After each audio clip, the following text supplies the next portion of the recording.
ಏನಾಯ್ತು ಅಮ್ಮ? ಕಡಿಮೆ ಅನಿಸ್ತಾ ಇದೆ.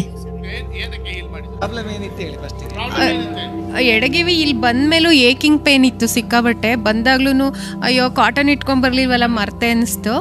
ಬಟ್ ಇಲ್ಲಿ ಏನು ಗಾಳಿ ಬಂದಂಗಾಯ್ತು, ಇಮಿಡಿಯೇಟ್ ಸ್ಟಾಪ್ ಆಯ್ತು ಪೇನ್. ಮತ್ತೆ ಇದು ಕಾಲು ಅಷ್ಟೇ ಬೆಳಗ್ಗೆಯಿಂದ ನೋವ್ತಾ ಇತ್ತು. ಶೂ ಬಿಟ್ಟು ಕೂತಿರ್ತಾ ಇದ್ದೆ. ಈಗ ಶೂ ಬಿಟ್ಟಾಗ್ಲೂ ಇಲ್ಲಿ ಒಂಥರ ಪೇನ್ ಇತ್ತು. ಈಗ ಇಮಿಡಿಯೇಟ್ ಸ್ಟಾಪ್ ಆಯ್ತು. ಏನು ಅಂತ ನೋಡಿದ್ರೆ ನನಗೆ ಗೊತ್ತಾಗ್ತಾ ಇಲ್ಲ.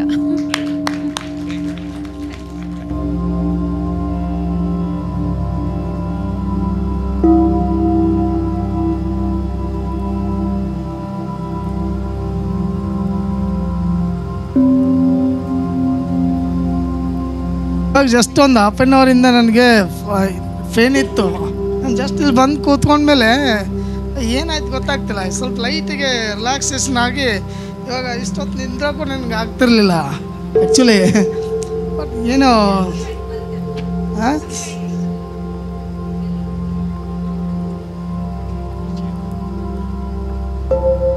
ಇವಾಗೇನೋ ರಿಲ್ಯಾಕ್ಸೇಷನ್ ಅನ್ನಿಸ್ತಾ ಇದೆ ಇವಾಗ. ನಿಜವಾಗ್ಲು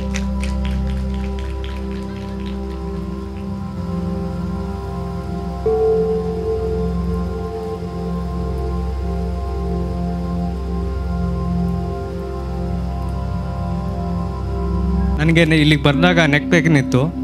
ಇವಾಗ ಅದೇನು ಅನಿಸ್ತಾ ಇಲ್ವಾ ನನಗೆ? ಸ್ಟ್ರೆಸ್ ಜಾಸ್ತಿ ಇತ್ತು. Okay okay okay. ಎಲ್ಲರಿಗೂ ನಮಸ್ಕಾರ. ನಾನು ಜಸ್ಟ್ ಹೀಲರ್ ಅಶೋಕ್ ಸರ್ ಕಡೆಯಿಂದ ಹೀಲಿಂಗ್ ಮಾಡಿಸ್ಕೊಂಡೆ. ಬಟ್ ನನಗೆ ಇಲ್ಲಿ ಕೂತಾಗ ನನಗೆ ಏನು ಅನ್ನಿಸ್ತು ಅಂದರೆ ಏನೋ ಒಂಥರ ಇಲ್ಲೆಲ್ಲ ವೈಬ್ರೇಷನ್ ಆದಂಗೆ ಇತ್ತು. ನಂಗೆ ಜಸ್ಟ್ ಸ್ಟ್ರೆಸ್ ಜಾಸ್ತಿ ಇತ್ತು. ಬಟ್ ಈ ಹೀಲಿಂಗ್ ಮಾಡಿಸ್ಕೊಂಡ ತಕ್ಷಣವೇ ನನಗೆ ಹೀಲಿಂಗ್ ಮಾಡಿಸ್ಕೋಬೇಕಾದ್ರೆ ಒಂಥರ ಏನೋ ವೇವ್ಸ್ ಬಂದಂಗೆ ಆಯಿತು. ಸೊ ಇವಾಗ ಫುಲ್ಲಾಗಿ ನಾರ್ಮಲ್ ಆಯಿತು, ಸ್ಟ್ರೆಸ್ ಫ್ರೀ ಆಗಿದ್ದೀನಿ. Thank you sir.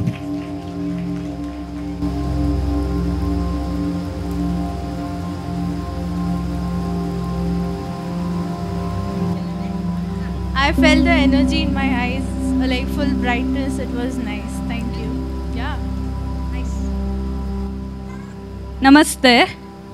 ನನಗೆ ಸ್ಕಿನ್ ಪ್ರಾಬ್ಲಮ್ ಇತ್ತು ಸ್ವಲ್ಪ. ನನಗೆ ಮೋಹಿನಿ ಮೇಡಮ್ ಸ್ಕಿನ್ನಿಂದ ಹೀಲಿಂಗ್ಸ್ ಕೊಟ್ಟಿದ್ದಾಗ ನನಗೆ ಈಗ 90% ಎಲ್ಲ ಕ್ಲಿಯರ್ ಆಗಿದೆ. ಅದಕ್ಕೆ ಧನ್ಯವಾದಗಳು ಹೇಳ್ತೀನಿ.